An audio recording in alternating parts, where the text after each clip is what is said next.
5 বছর বন্ধ থাকার পর নতুন রূপে চালু করা হলো পিকনিকের জন্য অন্যতম পর্যটন স্পট লালবাগের ওয়াসিস পার্ক। পার্কের দ্বার উদ্ঘাটন করলেন তৃণমূল কংগ্রেস নেত্রী সায়নী সিংহ রায়।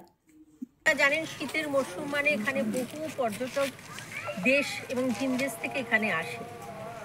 এই পার্ক বন্ধ হওয়ার জন্য মানুষ হতাশাগ্রস্ত হচ্ছিল।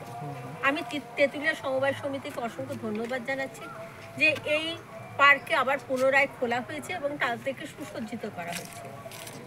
এই তেঁতুলিয়া সমবায় সমিতির প্রেসিডেন্ট এখানে টিয়ারুল সাহেব উপস্থিত আছেন, সেক্রেটারি সেলিম সাহেব উপস্থিত আছেন, বিশিষ্ট সমাজসেবক গোলাম আকবরী সাহেব আছেন, আমাদের ছবি আছে, আনিসুর আছে, বিভিন্ন এলাকার মানুষজন রয়েছেন, ম্যানেজার বাবু টিটু শেখ তিনি উপস্থিত আছেন।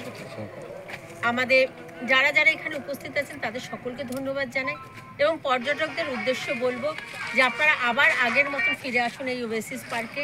ফুলের সমারোহ, গাছের সমারোহের মধ্যে দিয়ে আপনারা যে উদ্দেশ্যে মুর্শিদাবাদে আসছেন নবাবের দেশে, সেটা নিশ্চয়ই সাফল্যমণ্ডিত হবে। সকলকে আহ্বান জানাই একজন মুর্শিদাবাদবাসী। একটা কর্নারে আমরা চলে এসেছি, এখানে কিন্তু চিলড্রেন পার্ক, মানে চিলড্রেনদের জন্য একটা মনোরম পরিবেশ, তাদের খেলার জন্য কিন্তু দেখতে পাচ্ছি সরঞ্জাম, তারা মনের আনন্দে কিন্তু এখানে বিচরণ করছে। দোলনা, তারা কিন্তু এই দোলনাতেও চড়েও শিশুরা আনন্দে কিন্তু এখানে আনন্দ উপভোগ করছে। দেখুন খুব সুন্দর লাগছে এই চিত্রটা, সুন্দরভাবে আমার কিন্তু খুব সুন্দর লাগছে। তারা আনন্দের সহিত এই দোলনায় চড়ে তারা আনন্দ উপভোগ করছে। ওয়েসিস পার্কের উদ্বোধনের দিনে কিন্তু আমরা দেখতে পাচ্ছি ভিজিটর্সও এখানে রয়েছে। আচ্ছা, আপনাদের কেমন লাগছে এখানে এসে? অবশ্যই ভালো লাগছে। আমি এই দিক দিয়ে সাইড সিন করছিলাম, যাচ্ছিলাম, যখন দেখলাম পার্কটা খুলেছে, তো যাই হোক একবার ঘুরে আসি, দেখি। তো বাইরে থেকে এখানকার যে ভেজিটেটিভ অ্যাকশনটা আমাকে খুব অ্যাট্রাকটিভ করেছে। হাইলি ভেজিটেটিভ একটা পার্ক, এখানকার ল্যান্ডস্কেপিংটা আমি খুব সুন্দর দেখলাম।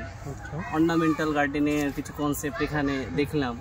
তো ভালোই পার্ক ছিল, দীর্ঘদিনের বন্ধে অযত্নে অবহেলা হয়ে গেছিল, তো নতুনভাবে চালু হলো। সুতরাং আমাদের লালবাগে আরও একটা পিকনিক স্পট বা পার্কের সংখ্যা বাড়লো, তো এটা খুব ভালো।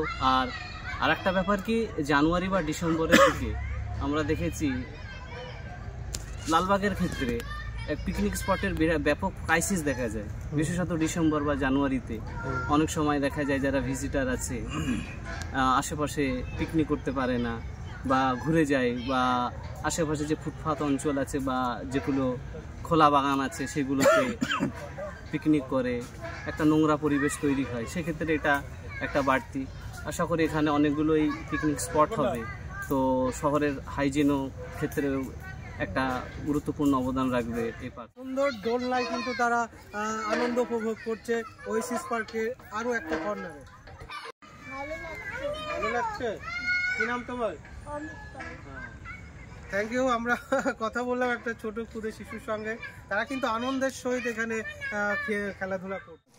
তো আমরা কিন্তু কথা বললাম যে প্রথম দিনেই কিন্তু দেখুন পিকনিকের জন্য তারা এসেছে এবং ফ্যামিলি সহ পিকনিক করছে। তো পিকনিকের জন্যও কিন্তু এটা একটা উপযুক্ত পার্ক হিসেবে বিবেচিত হচ্ছে। A to Z সব রকম সিকিউরিটি ব্যবস্থা এখানে আছে। তাহলে একসঙ্গে কেউ যদি মানে পিকনিক করতে যায় বা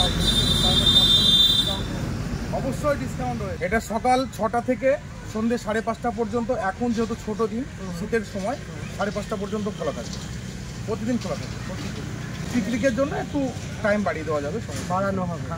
তো আপনারাও শুনলেন যে মনোরম পরিবেশে নিরিবিলি বা শান্ত স্নিগ্ধ জায়গায় যদি আপনারা একটু সময় কাটাতে চান পরিবার নিয়ে, তাহলে কিন্তু আসতে হবে ওয়েসিস পার্ক নিয়ার কাটরা মসজিদের। আরেকটি নতুন পিকনিক স্পটের উদ্বোধন হলো আজ, ওয়েসিস পার্ক। এদিক থেকে যদি আপনারা আসেন তাহলে জিয়াগঞ্জ, ভগবানগোলা, লালগোলার থেকে এবং খুবই কাছে কাটরা মসজিদে। আবার ওই দিক থেকে যদি আমরা একটু দেখি, বহরমপুর, জলঙ্গি, দমকল থেকে আসলে কাটরা মসজিদ থেকে 200 মিটারের মধ্যেই এই পিকনিক স্পট কিন্তু রয়েছে। মুর্শিদাবাদ ওয়েসিস পার্কে লালবাগের কিন্তু নতুন একটা সংযোজন হলো।